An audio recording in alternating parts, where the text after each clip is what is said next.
nanginginig, ma'am. Nakakabahan ka. Kala ko mababawasan pa. Ng price? Ma'am naman. Nagad na nga ni Germany. Ay, ba dating mo, ma'am, pagpunta sa mga meetings, sa mga clients mo na may Rolex ka? Status of success yun. What's up, guys? Another watch, another day. Busy day dito sa Gentry. Kita mo, oh. Kakandara pa. Meron tayong client ngayon. Client ni Germany to, ha. Bakalaki na naman ang discount binigay mo, ha. Hello po, ma'am. Kamusta po? Order na po kayo ng watch niyo, di ba? Na 31mm na MOP. Mother of pearl, dial. Ako po. Nag-DP na kayo ng 200,000. Tapos binigyan na kayo ng discount na 25,000 ni Germany. O, siya yung pinakamalakas mag-discount dito. Sa totoo lang, kung gaano kami kabait, ma'am. Gentry, dati, client lang siya. Ilan yung vlogs ni Germany dati na client ko lang yan, bumibili sa akin ng Rolex. Hanggat sa nag-join na siya ng team. Naging manager na namin, talent manager. Rastaman to dati, ma'am. Mahaba buhok niya, hindi ganyan. Siyempre, sabi ko, kung papasok ka sa Gentry, ayusin mo yung tsura mo. Nalis ko eh. Kaya siya nakapasok, ma'am. Pero grabe kita nyo. Ang dami ng babas dyan dati. Sige ma'am, this one naman. Check ko lang ma'am yung year. Dito pala yung year. 2023. Relatively new pa. Ba't ka nanginginig, ma'am? Nakakabahan ka. First Rolex mo, ma'am? Kamusta? Malaki lang siya ng konti. Ma'am, we can resize it. Nabawasan na ng 25,000 to from 925. We just gave it for 900 flat. So, 31mm kasi sobrang hirap hanapin. And this is the latest model, the 278, 274. Then, let's check the cards. Wala mong box! Hindi, joke lang meron. Anong ginagawa sa buhay, ma'am? May ginagawa? First Rolex ito, di ba? Business po ba? Yes. Anong RTW. line? Retail ng mga damit. RTW. You have a box here. Kala ko mababawasan pa. Ng price? Ma'am naman.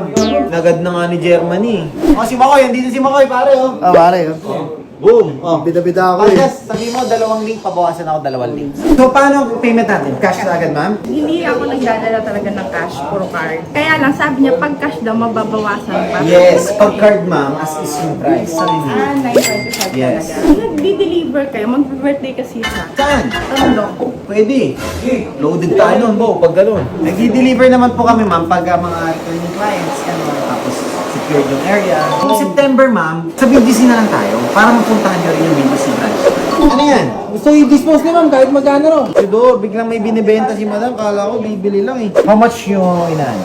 If you want, consign na lang, ma'am. Ano nga, Consign na lang natin. Ma'am, may binibenta rin pala ako links, oh. Uy, kanya yan. Kanya ba yun?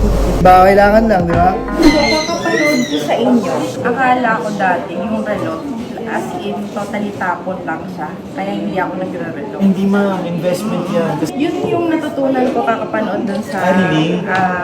vlogs nyo. Ay, ba dating mo, ma'am, pagpunta sa mga meetings, sa mga clients mo na may Rolex ka? Status of success yun. Parang gano'n na sinasabi mo na you're talking to someone na may naipagandang negosyo. Bili ka pa daw, ma'am, oh. Ano? All your papers, nandito na po yung card. Please make sure na huwag niyo pong iwala ito. This is around 100,000 na agad. Babagsak talaga, ma'am, pag wala yung papers. May nakalimutan tayo. Oh, syempre, hindi natin makakalimutan yan. Ma'am, kailan ang birthday niyo? Hindi mo mawala yun. Suot niyo na po yung watch, ma'am, no? Grabe, yes. ganda. Patingin nga, ma'am, on the wrist. So, ba't, ma'am, kayo bumili? Tingin niyo. Unang-una mahilig talaga ako pag sinabing investment. Doon ako na-attract. Sakto, ma'am, may paluwagan kami. Mura lang, ma'am. Once lang. Ito na. Gigil na gigil ka na rito. Ito na, ma'am. This is the statement of papasahin ko lang po, ma'am. Lahat po kasi ng mga bumibili sa akin, yung sa Dundee pen ko po. Mamahali kasi yung pen ko, guys. Ito na yung bago kong bisyo eh. Mont Blanc. Mas around 70,000 na yan. Ma'am, this is your Dundee hoodie. Ito ang binili. Ito yung 900,000. Ayan, kahit di na naka-Rolex, basta naka-ganito, alam na nila yan. May Rolex ka, ma'am. Ma'am, maraming salamat ah.